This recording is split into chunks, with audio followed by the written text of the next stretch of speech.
This Planning Council video workshop was created to promote self-study. Members are also encouraged to study with their fellow peers and support staff.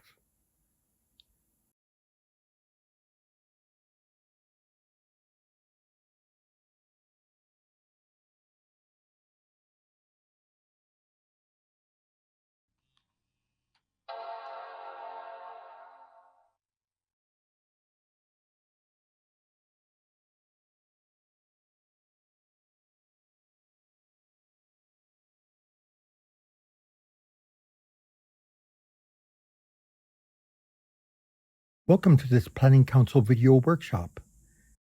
This presentation is in 2 parts. First, we will review what a service category is, define the types of service categories, and then cover services that the categories provide.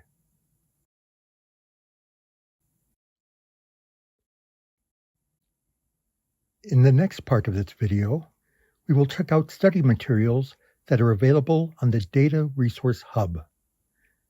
We want to make sure that you can access these study materials, so we will be sharing a link and a QR code so you can get into the hub and follow along. As always, please reach out to Planning Council staff for support. Thank you for being a council member. It is a generous act of service to the HIV community. The perspectives and the expertise that each Planning Council member brings to the table builds upon the hard work and the dedication of the past and creates new possibilities for the future. Now, on to the workshop.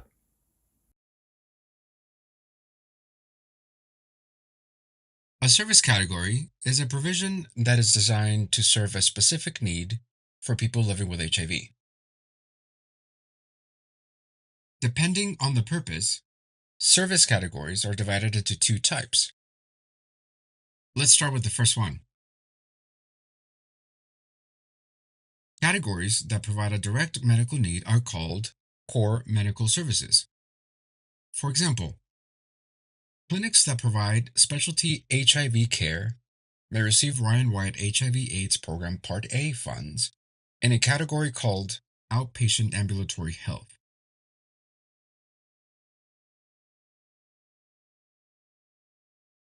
Here are other Ryan White Part A core medical categories. There will not be time right now to explore each category in detail, but this presentation will introduce high-level information and the tools to explore further. Also, reach out to Planning Council membership and staff for additional information and support.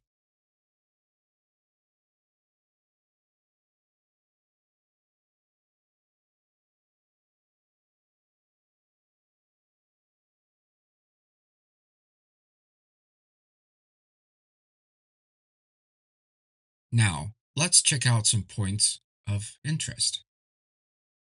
Many of the services on this list may be familiar to you, even if you do not know the official titles used by the Health Resources and Services Administration, which is often referred to as HRSA. It is important to note that many folks use culturally appropriate terminology because language is constantly evolving, while other systems evolve differently. And for the purpose of this video, we will stick with HRSA's language.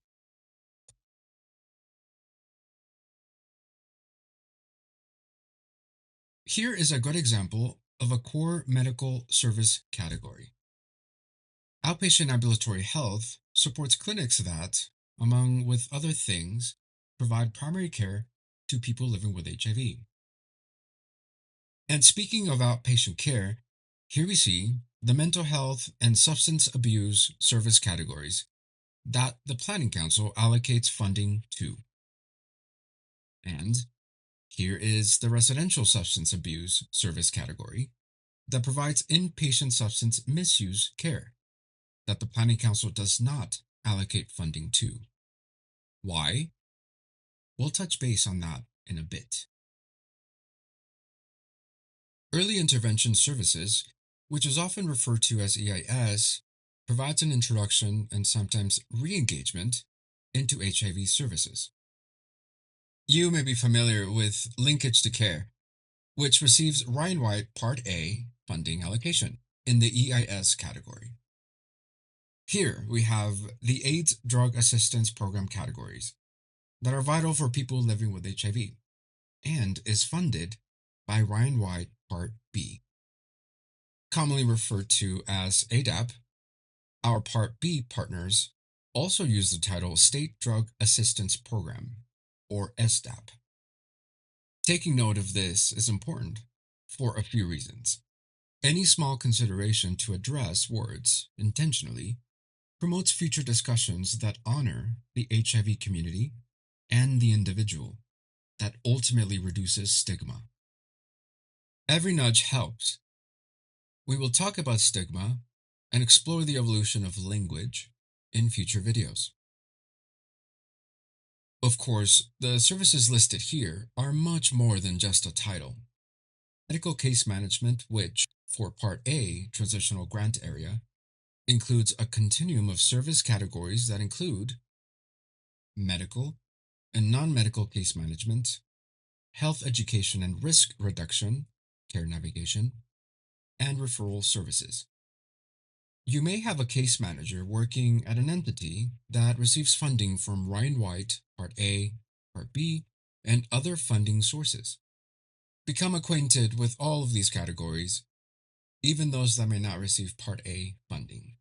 And remember, all Planning Council members are encouraged to continue studying Part A service categories to build operational fluency and inform the decision-making process.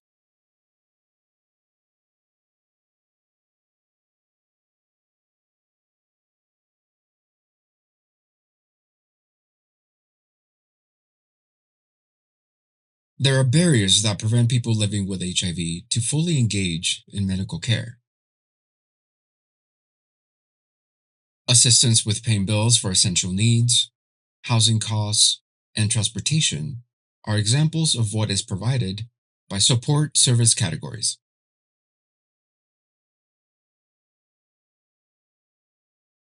Another support service category helps to fund opportunities for people living with HIV to connect and learn from the valuable life experiences of their peers.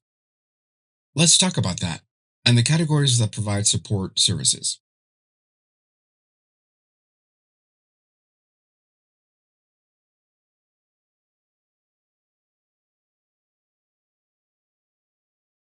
Psychosocial support, or what many Planning Council members refer to as social support, emphasizes the importance of connection and acknowledges the value of individual experience.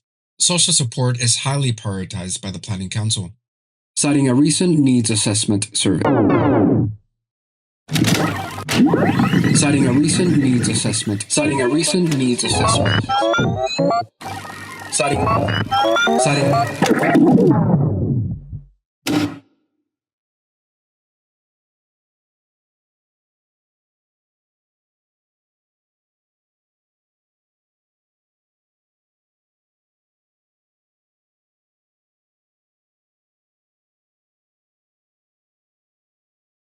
Citing a recent needs assessment survey that people living with HIV gain essential information from peers.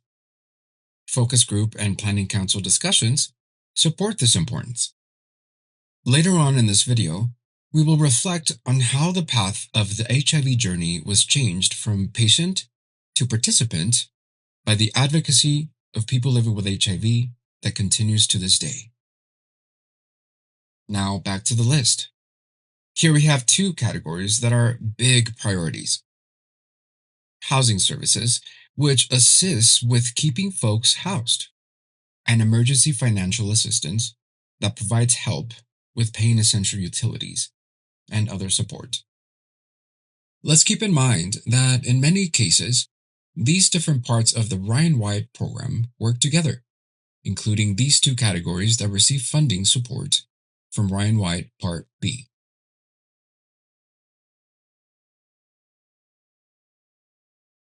linguistic services that assist folks with accessing language assistance. That may include the translation of documents. And here we have other professional services that includes legal services that support people living with HIV. This may include assistance with living wills, or disability concerns, or covering the cost of identification cards. Let's look at this one here. Food bank and home delivered meals. It does just that. You may have been to an agency that has a food bank, and many people are aware of meal delivery services that has lifted up our HIV community for so long.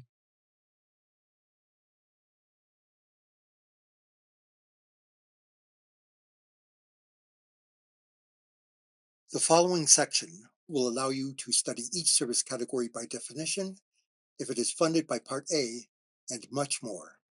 But first,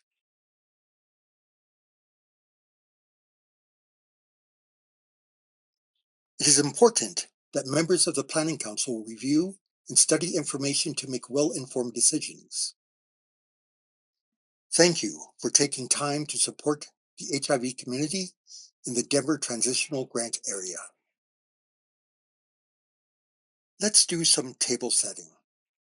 This workshop will provide an overview of the service categories and will direct you to links to find more information. In a few seconds, we will share a QR code and web address so that you can follow along.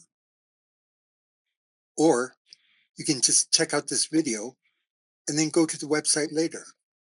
If you need study assistance, feel free to reach out to Planning Council chairs and other council members. Council staff can meet for one-on-one training or set up group study sessions.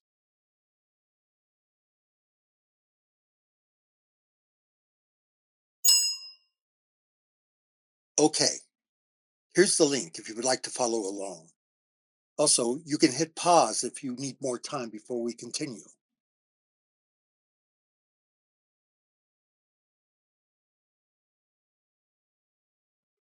Just follow this QR code or go to this web address and it will take you to the Notions website.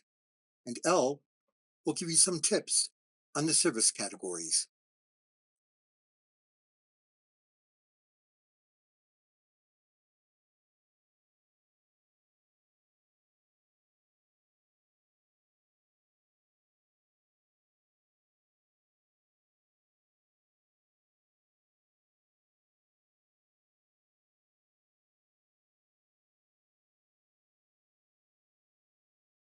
Hello and welcome to the walkthrough of the Planning Council's Priority Setting and Resource Allocation Data Booklet online Notion site. That's a lot of words. My name is Sarah Lowenstein, also go by Elle, they, she pronouns, and I'm the Quality Administrator at Denver HIV Resources.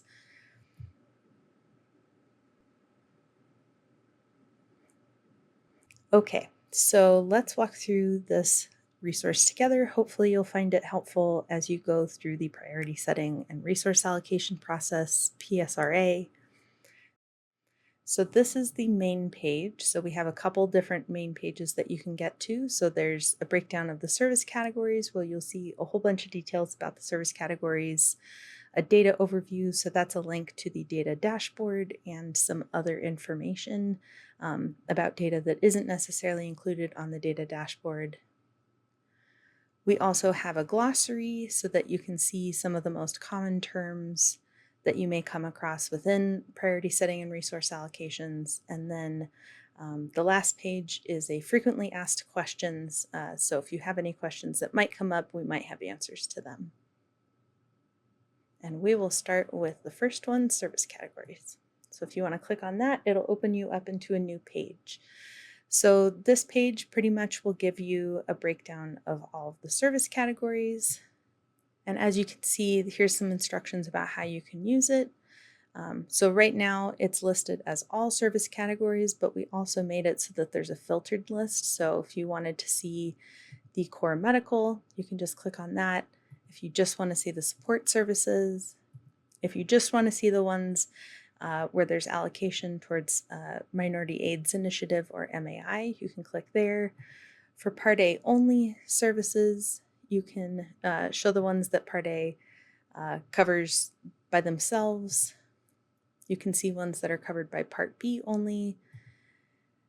Duly funded categories, so these are service categories that Part A and B contribute to. And then last but not least, if you go to the prioritized but not funded, so these are service categories for a variety of reasons that are prioritized but don't get funding. And I will specifically call out AIDS Drug Assistance Program and the health insurance premium and cost sharing, as those both are entirely covered by Part B / the Colorado Department of Public Health and Environment, the Ryan White Part B program.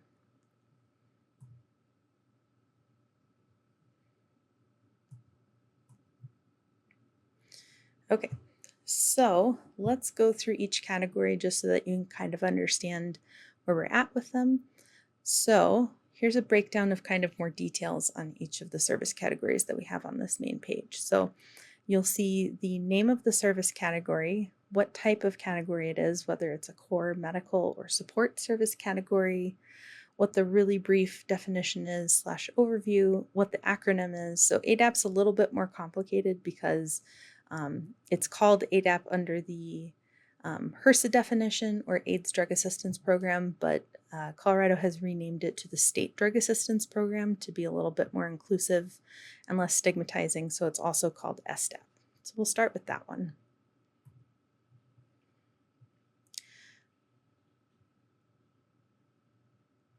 Okay, so we're on the AIDS Drug Assistance Program, or ADAP page. So if you scroll down a little bit, you'll see the overview, so that's the definition.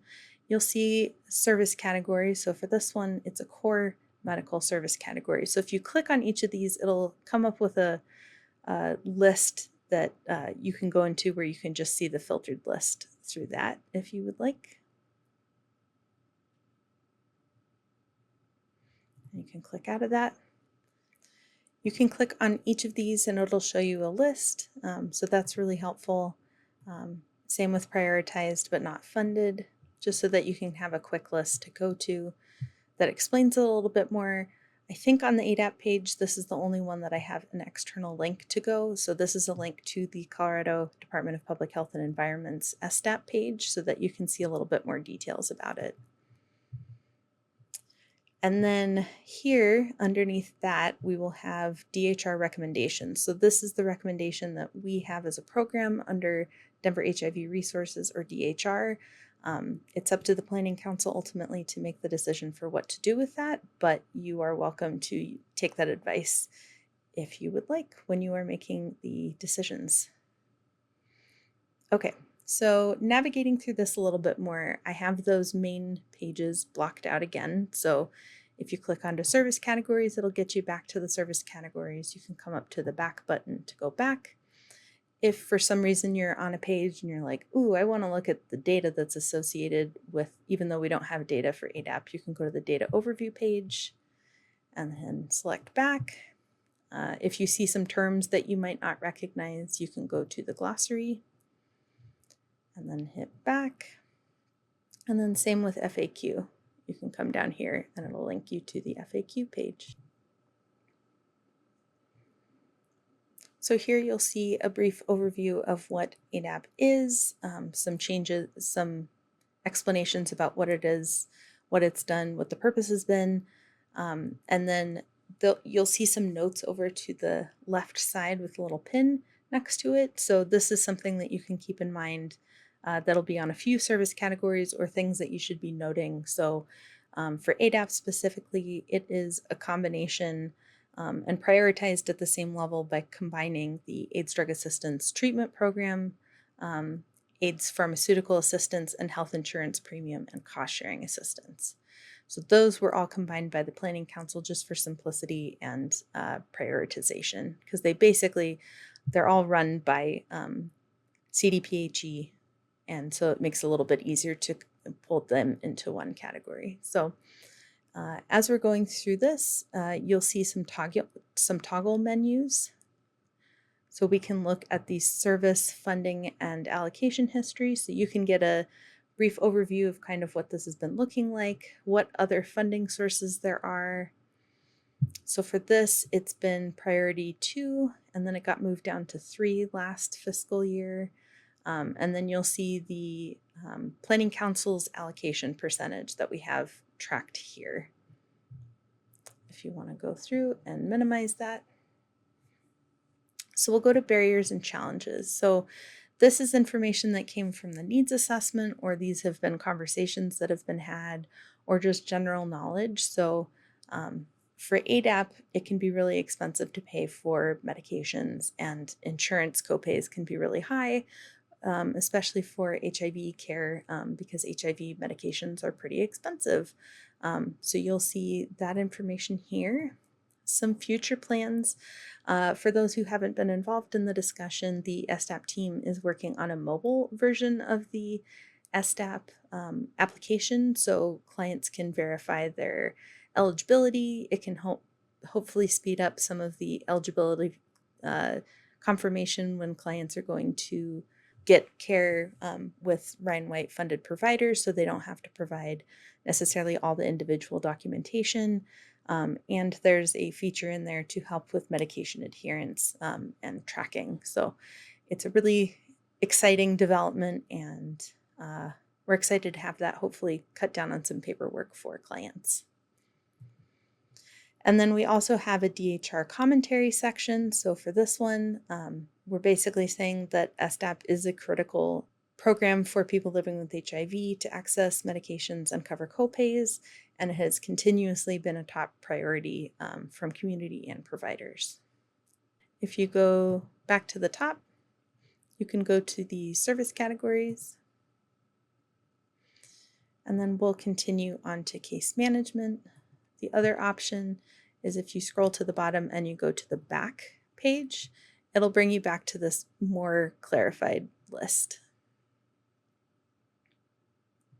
So next we'll go to case management continuum. So you'll see the same thing. It's a core medical service, and it's also under the Minority AIDS Initiative. So if you click on that, you'll also see a breakdown of MAI service categories. Let's see.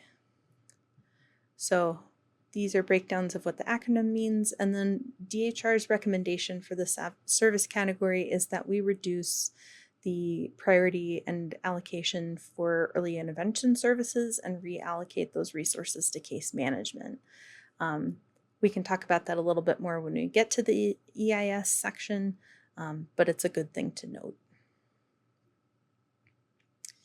And as we scroll down, this gives a little bit of the history of case management, and something that's particularly noteworthy is that, just to clarify some of the confusion, a few years back, DHR decided to adopt the same care model that the Ryan White Part B program utilizes. So we broke down case management and combined them, just like we did with ADAP, into one main category, but these are all individual service categories. So we have medical case management, non-medical case management, health education / risk reduction, so care navigation, and referral to services.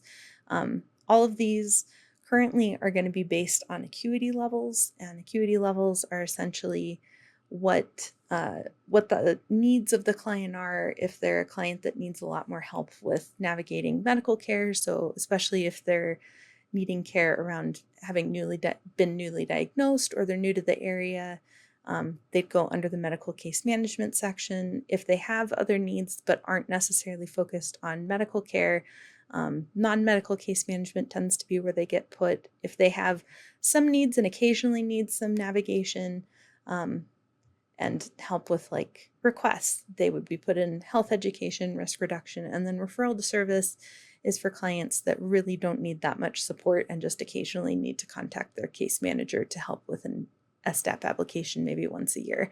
But it's kind of individualized based on what the case manager and client come to. So as we'll see here, we'll scroll down to service funding and allocation history. So this one's a little bit more complex. Program funding, there are other additional funding sources. So this is Ryan White Part B through D have case management, And Part B includes the case management continuum and adherence and access adherence and monitoring program that's specifically around pharmacy and care navigation for case managers that help with pharmaceutical elements, critical events. So this is specific to clients that are really high need, that need intensive case management support, transitional case management under Minority AIDS Initiative and outreach services. There's also other funding sources under Medicaid, under HOPWA, Section 8, the Substance Abuse and Mental Health Services Administration, SAMHSA, and some private insurances do also pay for case management. So you'll get to see the allocation history. So we'll get to see where the priority went and how much was allocated. So you'll see that for both MAI and for regular Ryan White. So to note, there are 9 providers funded through the case management continuum. We'll go back up. We'll close it just because it's a little bit hard to see. So barriers and challenges. A lot of this has been from the case management assessment that was completed in the fall of last year. So a lot of the things that were articulated were high turnover rates, particularly among communities of color, due to low wages, insufficient leadership support, and heavy workloads, high caseloads. There's some challenges around communication with senior leadership to the case managers. There's a lot of gatekeeping, so clients aren't able to access consistent resources. And this has been an issue for many years, and we'll go into future plans to kind of show where we're at. So future plans, so as a response, the Ryan White Part A and B program in Colorado have been working together to enhance and do a better response to actually address case management challenges. So we're in the process of creating a Ryan White centralized intake form. So there's just one form that clients have to fill out, updating the Acuity tool so that we're using the same ones between Part A and B, because that's been an issue. There's been an assessment of the intake process across multiple agencies to identify and resolve bottlenecks. There has also been an improvement project that happened last year to get more case managers access to the Ramsell database, which is where all the SDAP information gets pulled into, so that it would help cut down on documentation that clients need to be providing if they've already submitted it to the SDAP program. We are working on launching the client portal so that it'll hopefully simplify the financial assistance process for both clients and case managers, so that that cuts down on workloads for everybody. We're working on hosting an annual statewide case management coordination meeting to help foster connections between case managers and not to eliminate silos that often happen between regional offices and the more centralized Colorado, Denver area. And then expanding training opportunities for case managers. Okay, so DHR commentary is that we continue to see a need for this, and as I spoke about earlier, EIS has primarily been used to supplement case management salaries rather than serving the purpose that it usually is intended to, with supporting folks that are newly diagnosed or those who have fallen out of medical care.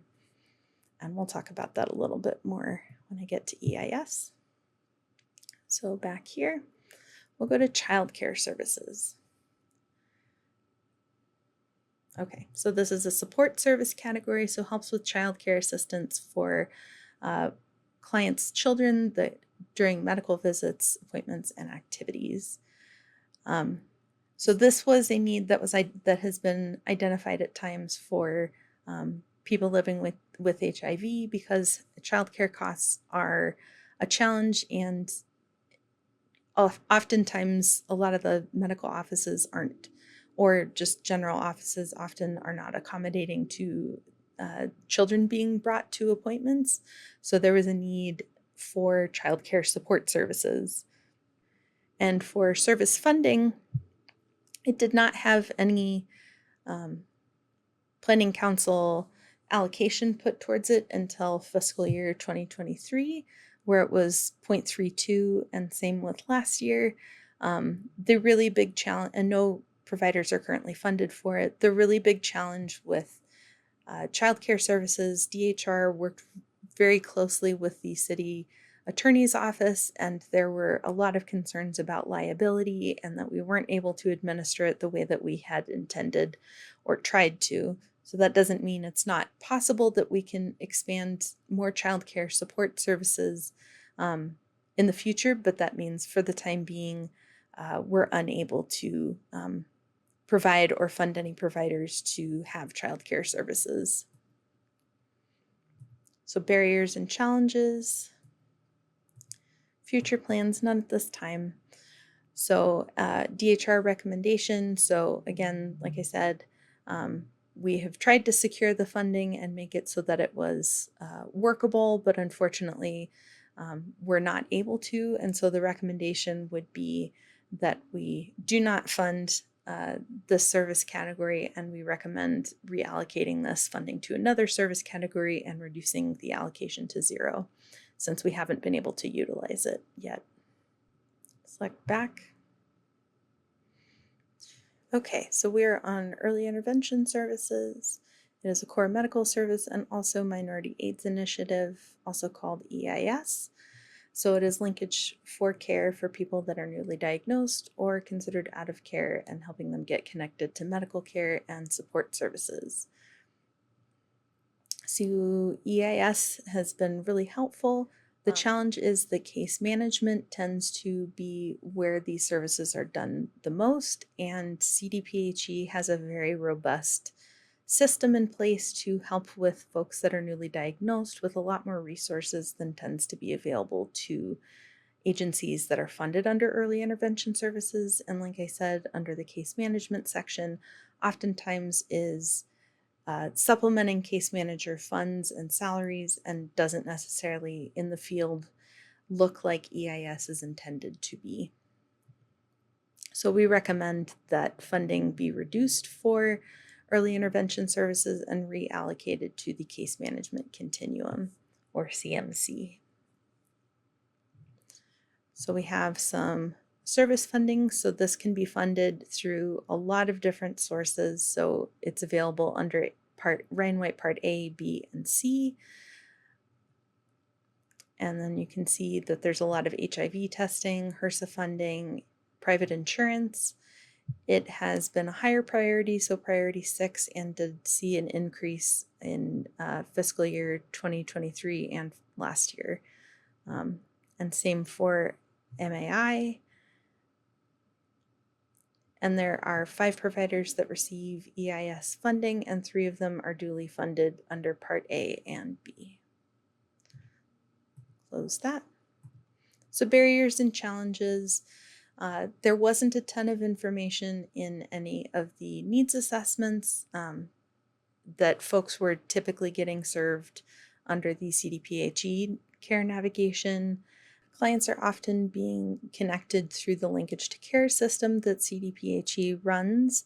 So we didn't have a lot of data, but there has been data from the National HIV/AIDS Strategy that talked a lot about how a lot of normal healthcare providers that aren't in HIV specialty care oftentimes fail to do STI testing as well as HIV testing, even if folks are at higher risk. And a lot of times EIS providers are also filling in on the other end that because there's long wait lists for case management services, that there will often be an overlap that EIS providers will perform case management duties and requirements of navigating services with clients. So it's a challenge, and there's a lot of crossover between case management and EIS.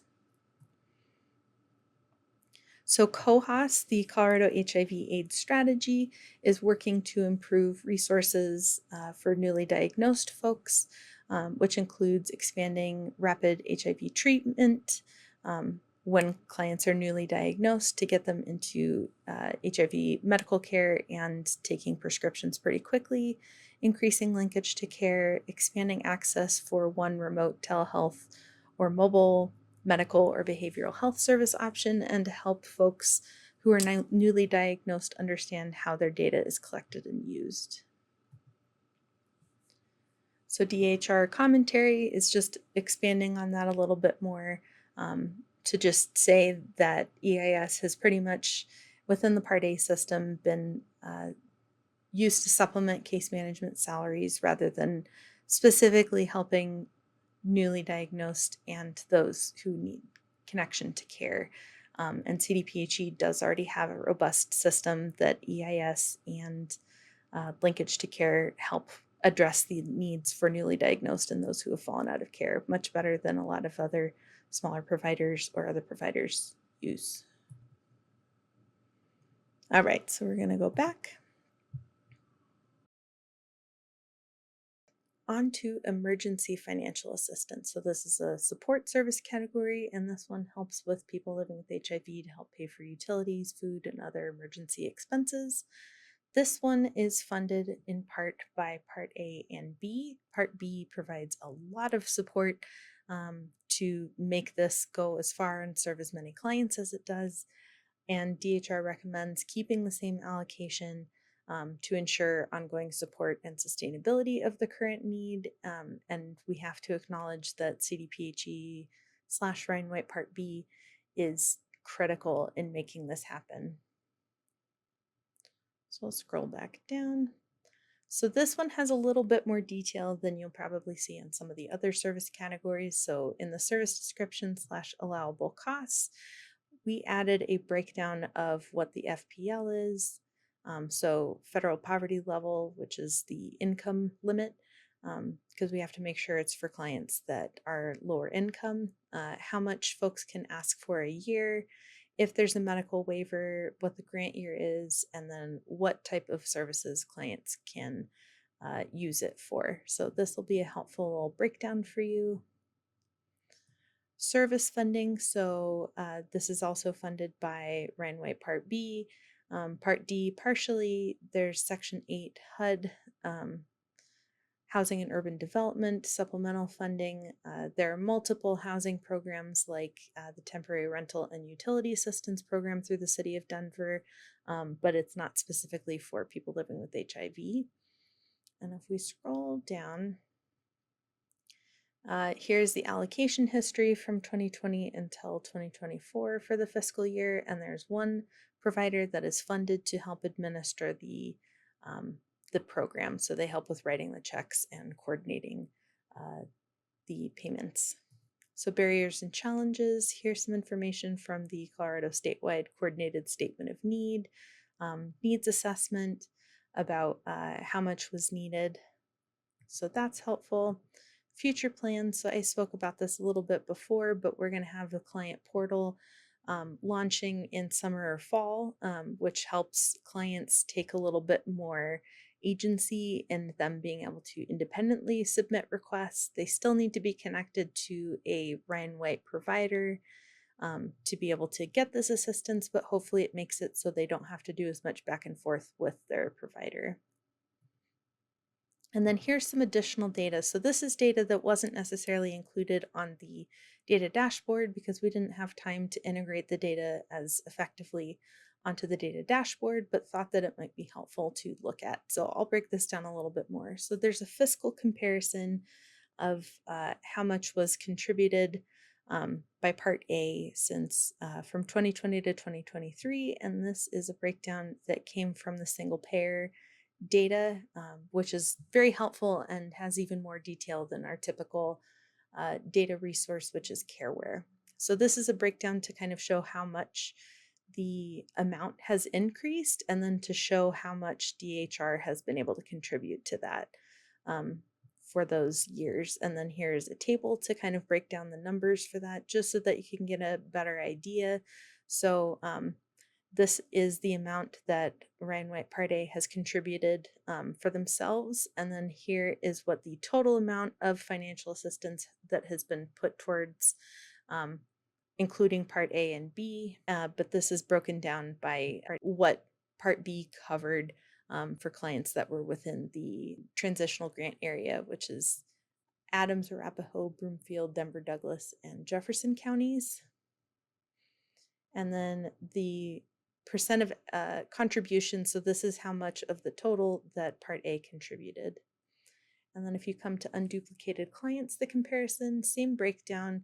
So essentially how many clients did Part A serve and how many clients total were served, just for a comparison. So how many, same thing. So how many clients were just reported under Part A, how many were total that were within our grant area, and then the percentage that Part A covered. And then we already went through the recommendations, so I will go back to the main. All right, food bank and home delivered meals. So this helps with providing meals and essential household supplies such as hygiene items and household cleaning supplies. So this is a support service. It's funded by Ryan White Part A, and DHR recommends that we maintain the current allocation to ensure that the continued support of our 3 funded providers continues, and that we're helping to serve the system, because it's one of the service categories that serves the most clients in addition to the outpatient ambulatory medical care. So same thing, looking at what the other funding sources are, what the priority and resource allocation has been for that. And there are 3 providers that are currently funded, and 2 of them also receive funding under Part A and B. And then here's some barriers: access to care general, no future plans at this time.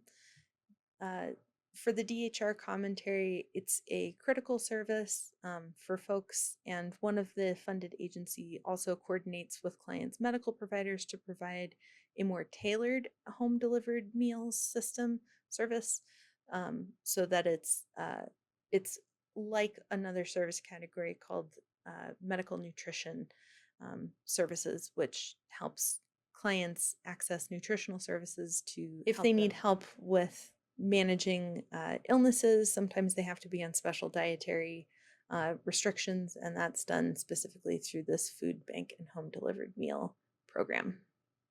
And it's often one of the service categories that sees reallocation because it's easier for that funding to be spent down very quickly.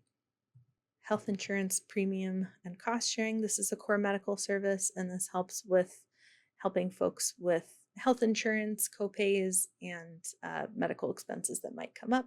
So this is entirely funded by Part B and is prioritized but not funded. And same recommendations for the ADAP program because it's funded entirely by ADAP. Okay, now we're going to go into 3 different service categories that we do not recommend allocating any funding to, which is home and community healthcare services, home healthcare, and hospice services. So these have all been services. I can summarize those pretty quickly. So these have been services that are typically paid for by insurance. Home and community health care services is a home health aid. Home health care is helping with daily living assistance, and hospice services are for end-of-life care. All of these typically are covered by insurance, and because there hasn't been a need expressed by community, it is not actionable and has been recommended that we do not allocate any funding towards it. So we'll move on to housing services. So this is a support service, and just like emergency financial assistance, it is also duly funded, and it helps for short-term support for housing expenses like rent and hotel stays to help support stable housing. So something to point out is that there's an annual cap, which is $1,500 for those who do not live in subsidized housing, and then an annual cap of $750 for those who do have subsidized housing, and also has the ability to get a medical waiver just like emergency financial assistance. So service description, so this gets into it a little bit more. We also have more information about HOPA, which is the Housing Opportunity. We'll go to this page. Housing Opportunity for People with AIDS, which is a federal program run under the Department of Housing and Urban Development, also called HUD.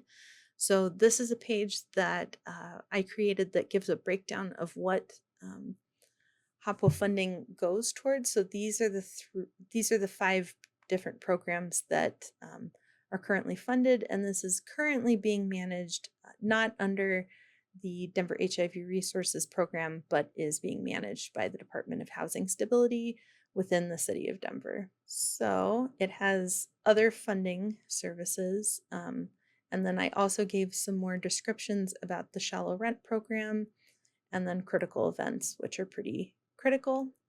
You'll see the allocation history.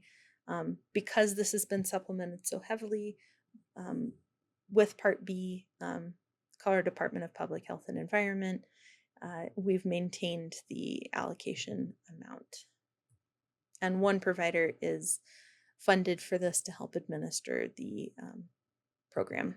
So here's a lot more information about what the current housing challenges are and where it's showed up in the Colorado HIV statewide coordinated statement of needs assessment about housing expenses. So future plans. So due to years of advocacy from community and agencies who serve them, the Planning Council voted earlier this year to approve a new housing work group that would ideally complete a resource inventory of all housing assistance programs within the transitional grant area. So that same 6-county region, Adams, Arapahoe, Broomfield, Denver, Douglas, and Jefferson, and then identify gaps and come up with action plans for how to address the issues. Here's some additional context data. So it's just like EFA. We got a lot of this data from the single payer web app data, which is a little bit more intricate than the CareWare data is. So this is showing the total fiscal amount that has been allocated, and the blue bar is what DHR has contributed total. And then here's the total column combined. And then here is the same thing for unduplicated clients. So these are clients that have only received the service one time, or they're only being counted once, even if they've gotten the service 10, 15, 20 times in the year. And DHR's commentary on this is that we understand that housing continues to be a really challenging issue for people living with HIV in our service delivery area, as well as the nation, because like many places, housing expenses are quite expensive and have increased dramatically even since the beginning of 2020. We are exploring ways to help bolster the HOPWA program to help support additional funding so that we coordinate a little bit better between agencies that do receive HOPWA funding. And we would recommend that we put the same amount of allocation towards housing this year. All right, scrolling back through linguistic services. So this is a support service category that provides interpretation and translation services. So this has been a little bit like EFA, where it was a funded service that providers could utilize to get translation of documents and help with interpretation services. But this has been a little bit more complicated in the last few years.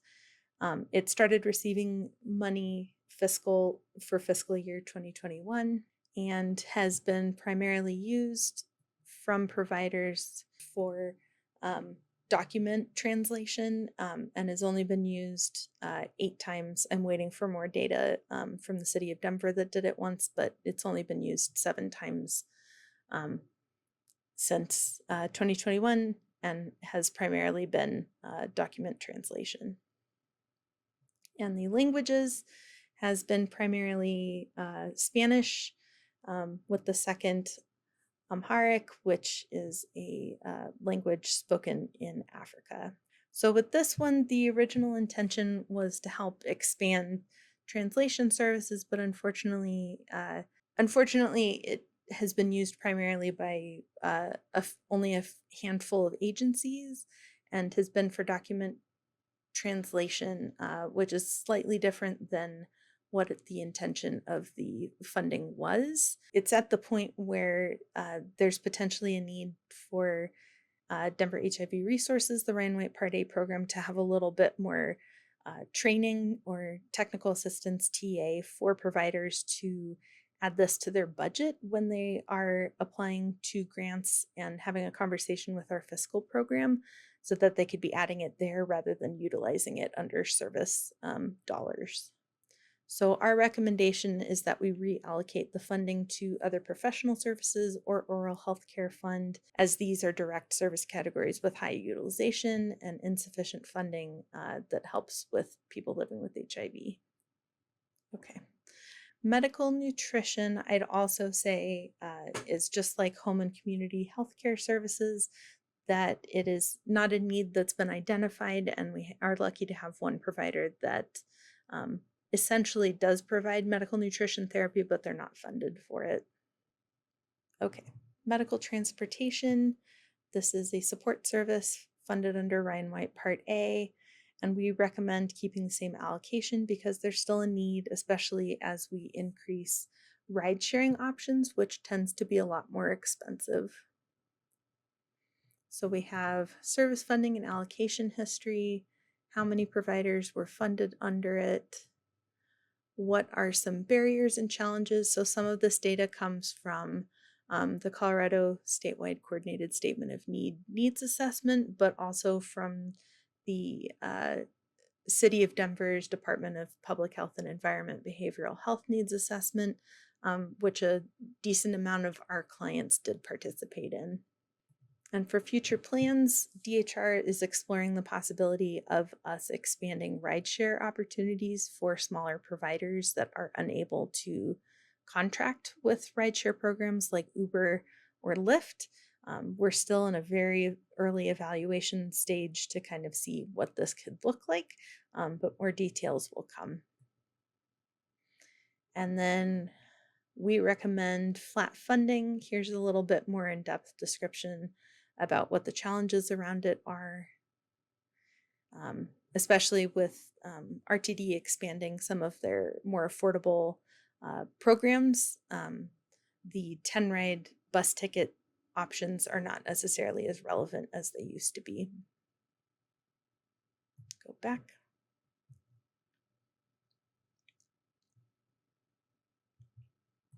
Mental health services. So this is one-on-one or group therapy with a mental health provider and or psychiatrist. So this is a core medical service and also a minority AIDS initiative funded by Part A.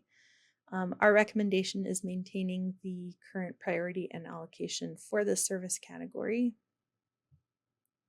So here you will see the other service funding, what the priority and allocation has been for MAI and Ryan White, what are barriers to mental health, future plans. The Service Standards Committee under the Ryan White Part A Denver HIV Planning Council, which is all you, are working on exploring ways to have providers integrate substance use support a little bit more into mental health services, but that's being addressed currently in Service Standards Committee meetings. Mental health services are a critical need for people living with HIV and the general population, and we have found that our funded agencies are doing a really good job of expanding their focus beyond one-on-one sessions to include brief and referral services, so not quite as robust, and also offering psychiatric and medication management, which is fantastic. And they're also doing a great job of making sure to bill insurance first rather than utilizing Ryan White funds, and definitely making it so that Ryan White funds are doing a great job of being the payer of last resort. We'll get into oral health care services. So this is diagnostic, preventative, and therapeutic dental services funded under Part A core medical service, and we recommend flat or increased allocation for the service category because it continues to be a high need for clients, and with the add-on of the oral health care fund, which I'll describe a little bit more below, it also is a direct funding source to help pay for oral health care services, which are pretty expensive. So you can see the different funding sources, and as I say here, The Oral Healthcare Fund Directive, which came out of the Planning Council, helps expand the option for clients to be getting direct payments for their dental care so that they don't have to go to a specific provider. And then here are the other Ryan White services that help, other funding sources that help pay for this. You'll see that the priority hasn't changed all that much and the allocation hasn't changed all that much either. There are 5 providers that are funded under oral health care services. Barriers to care. So this has been something, it has been ranked in the top 3 most needed core medical services by people living with HIV. It's very expensive, and there's a limited access to providers, and oftentimes with HIV, because it's still a very stigmatizing, or can be a very stigmatizing service, there's sometimes folks have found that dental providers are not as educated, that are general providers rather than HIV specialty care dental care providers, and oftentimes will not treat patients as well as they should. The future plan is that DHR is looking into figuring out a better way to manage oral health care funds so that waitlists are easier to manage, but that's more to come. Scrolling back down, other professional services. So this is legal support services, with the exception of not being able to help with criminal cases. It's a support service, and we recommend maintaining or slightly increasing the allocation to better support the need, with a plan to improve the management and accessibility in the upcoming fiscal year. Other professional services has seen a dramatic increase from when it first started, and it's primarily been folks that are needing asylum and immigration service support. But here's another description of what else it can cover. So service funding, so here's some other funding. So it's not necessarily that these are other funding sources, but these are different firms that provide free or sliding scale payment options. DHR is doing a little bit better job of helping encourage folks to be going to agencies that are a little bit more affordable. And right now, the priority hasn't changed too much, and the allocation did increase a little bit last year because there has been an increased need. And one provider is funded to administer this. It's the same provider that helps with emergency financial assistance and housing. So barriers and challenges, obviously, legal fees are quite expensive, and the legal system can be pretty complex. So you can read about those barriers and challenges. Future plans, we're working on helping make a better management system for just like oral health care fund, so that we can manage the wait lists a little bit better and ensure that there's equity. So there's some additional other professional services data that hadn't been presented to the Planning Council in the last few years. So here's a description of unduplicated clients and how much was dispersed. So this is the grand total to combine all of those. And then we have demographic breakdowns. So it's been 85% male and 61% Hispanic.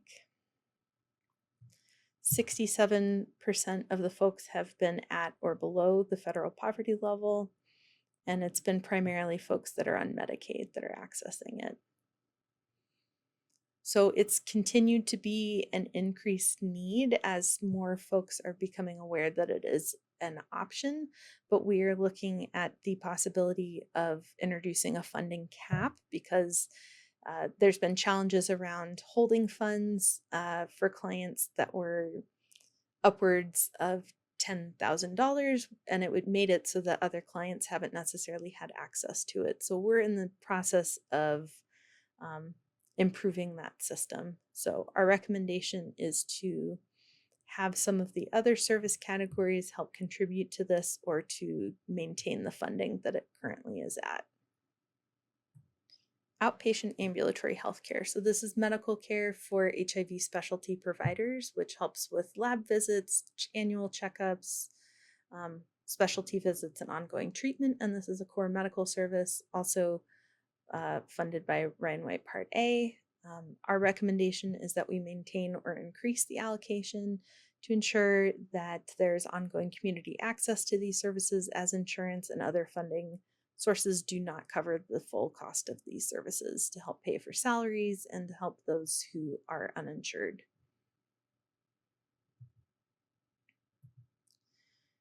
So insurance and Part B and C do provide funding for this. And you can see the allocation history and priority. It's always been number one and has been identified by Planning Council and providers to continue this. Barriers and challenges you'll see from the needs assessment, that there is a need for HIV specialty care because a lot of providers are not general providers that aren't Ryan White funded. There's only a few that aren't Ryan White funded in Colorado, and they, the ones that aren't specialty care, oftentimes don't know how to treat HIV because there is some specialty needed to understand the complexity of HIV medical care. Future plans, so just like the rapid initiation for medication, the Colorado HIV/AIDS strategy COHAS work group is working on rapid ART, improving mobile care options, increasing peer support so that this can help folks get engaged more with medical care, increased peer support services, and the development of a justice, equity, diversity, and inclusion tool so that it helps providers be able to self-assess what their equity work looks like. And then this is a category that we recommend increasing or maintaining the current funding because insurance doesn't often cover the full cost of the services. And it's a service category that consistently receives reallocation in funding. Okay, a quick summary on some of these. So outreach services, this is connected to the Linkage to Care program that the Colorado Department of Public Health and Environment, Part B, runs, and it helps with outreach for those who are not connected to care or support services. And there's also a lot of overlap with early intervention services and case management, so we do not recommend allocating any funding towards it. Permanency planning is something that helps with families in child custody decisions. If a caregiver is unable to care for the child, it is covered under the other professional services / legal services, so we don't recommend allocating any funding towards it. Rehabilitation services is therapeutic support for physical, mental, and emotional well-being, and this is covered by insurance, so we do not recommend any funding go towards this. Respite care is to offer relief to primary caregivers through non-medical assistance in recreational and social activities.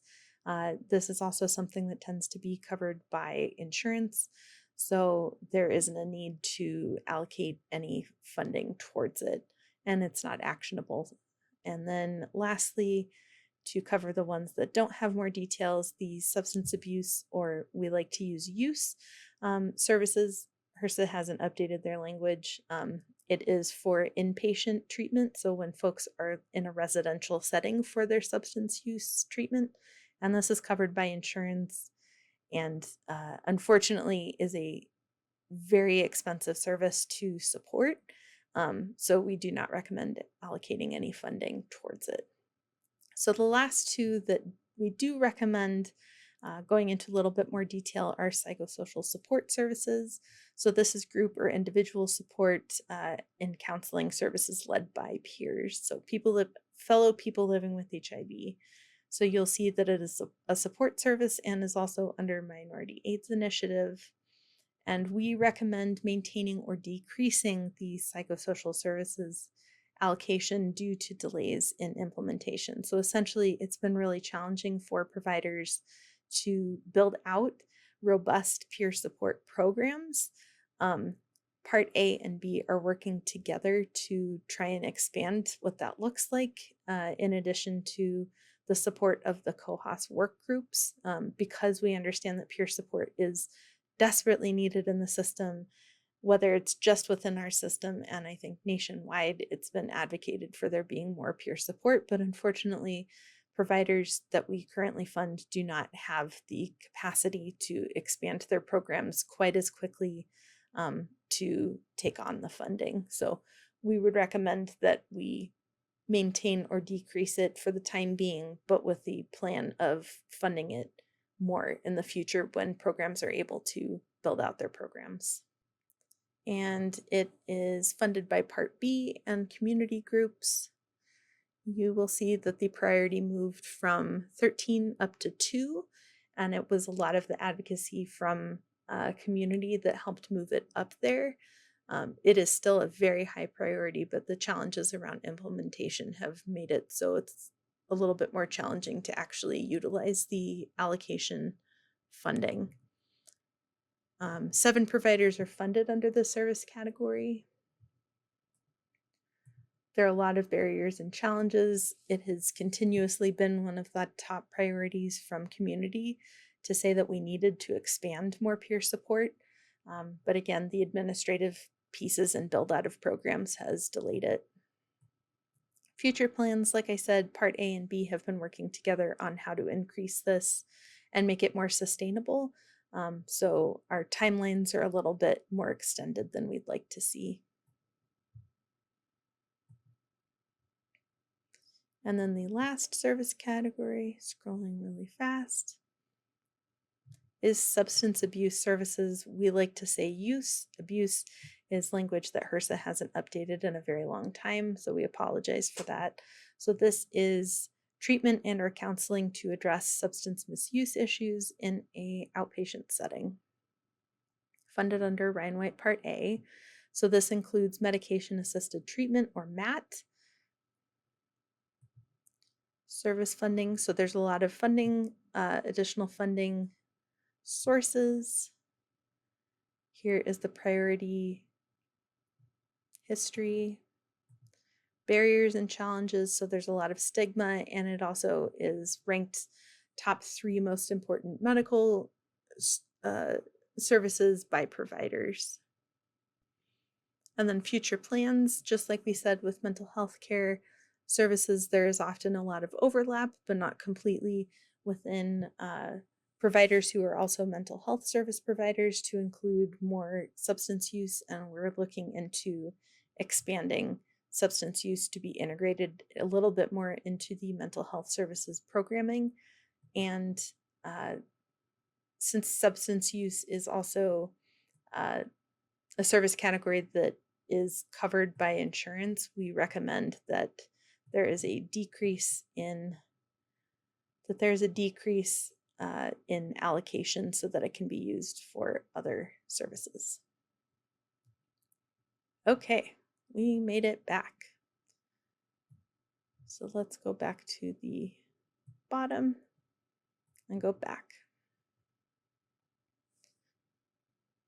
So we are back on the main page, and if you would like to get a summary of DHR's recommendations for this upcoming priority setting and resource allocations in August, we have a summary page. So a few ways to look through this. This is kind of our visual recommendation. So it has information about what the name of the service category is, what our recommendation is. So you'll see a key up this top left, which is an arrow pointed up, means that we recommend increasing it.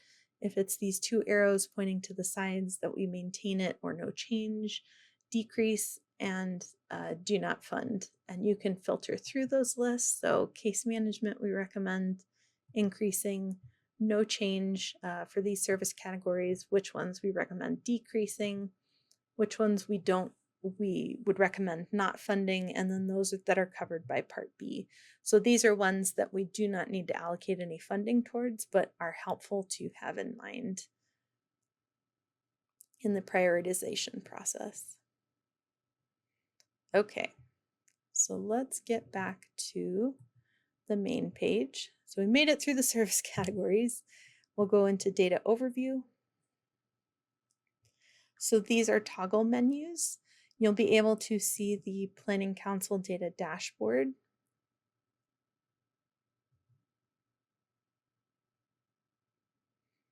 So this is a breakdown that Diego will get into a little bit more detail. And if you'd like to see the full one, you can click up at this top arrow and it'll open the page to get to the data dashboard for you. I'll close that for now, and then we'll toggle that closed so it's a little bit easier. So we went over the data in each of these service categories, but just so that you can reference it later, we have the additional housing data, linguistic services data, and other professional services data. So those are all data points that are not included on the data dashboard, but we thought might be helpful. So I'll close that. We're going to go to the glossary. So same thing, same filtered list. So you can go to all terms. So these are the terms that you might come across within the priority setting and resource allocations process, so that you can always go back and reference it if you don't know what somebody's talking about. We have acronyms. So this is the acronym list for all of the service categories, and then a link to each of them. Demographic and identity. So these are just more filtered lists. These are all included on the all terms as well. So demographic identity. So if you hear MSM, we probably won't use that term much this year, but it's a public health term, meaning men who have sex with men. So you may see that. Data related. So you may see some of these, like careware, what it is. Diego will go into a little bit more detail about a lot of those. Health and treatment. So these are the things that may come up for that. And then you can also see some fiscal pieces. So we have CDPHE, which is the Colorado Department of Public Health and Environment, Rural Healthcare Fund, recipients. So these are a lot of the technical terms that you might come across. We'll close that. And then lastly, FAQ. So these are some questions that might come up. So you can toggle down the answers. So what is PSRA and how does it impact people living with HIV? How are we prioritizing during priority setting? And then these are some explanations. One that I really want to emphasize is, why would we prioritize something but not put any allocations towards it? So in this answer, we explain that it's typically for 3 reasons. One of them is it isn't actionable. So either that it's too expensive to put any allocation towards it, or it hasn't been identified as a need from community or providers. Secondly, it is a service category that's already covered by insurance or other funding sources. So for example, the ADAP program is covered by the Colorado Department of Public Health and Environment, the Ryan White Part B program, and we don't need to put any allocation towards it. And then the last one tends to be for last year's priority setting and resource allocation. HRSA had asked us to prioritize all service categories, even if they weren't relevant to our system. So you'll see a lot of service categories that don't have any allocations towards it. So hopefully this is a helpful resource for you. You can play around with it. There's a lot of different elements. You can go to HRSA's website. There's links, and please let us know if you have any questions or concerns. Good luck with the PSRA process, and I hope this has been a helpful guide for you to understand the Notion website.